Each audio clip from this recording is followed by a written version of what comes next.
જય ગૌ માતા. હું ગૌરક્ષક Vishal Raj, Malia Hatina animal care and charitable trust. અત્યારે આ ભાઈનો મને ફોન આવ્યો કે અહીંયા એક કબૂતર ઘાયલ પડ્યું છે જે ઉડી નથી શકતું.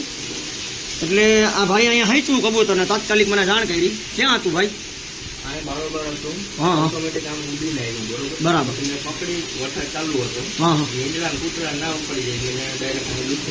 બરાબર. પછી ના ના, જો તમે આ કર્યું ને ભાઈ, સારું જોઈ કે તમારો આ કાર્યથી આ પક્ષીનો જો આપણે જીવ બચી જાય અને આપણે બધા ભાઈઓ આમાં ભેગા થઈને આ વસ્તુ કરીએ ને તો વધારે સારું. તમે મને જાણ કરી એમાં મને હું બહુ રાજી થયો ને તમે જો કે આવા કામ કરો જ છો સેવાના, મને ખબર છે. તમે ઘણી રીતના સહયોગ આપો છો.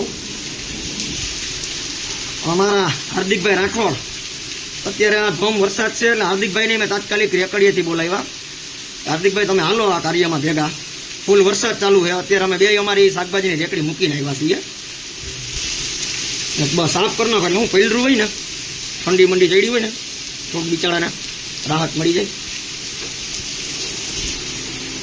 હવે માળી આટીના ફોરેસ્ટર વિભાગને આ કબૂતર હોકવા જઈએ છીએ જેથી કરીને આગળ વધુ સારવાર મળે.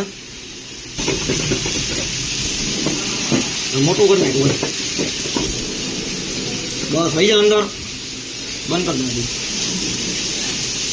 ત્યારે ધોમ વરસાદ ચાલુ છે, પાણી ભર્યું. હા, નીકળી જાય ને ગાડી, નીકળી હલકું આવી ગયું. કા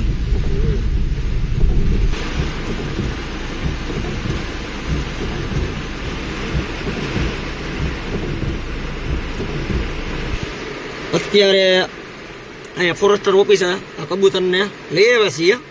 વરસાદ ચાલુ એટલે આવ્યા, એને બહાર નથી કાઢવું, ડાયરેક્ટ ત્યાં અંદર હોપી દઈએ.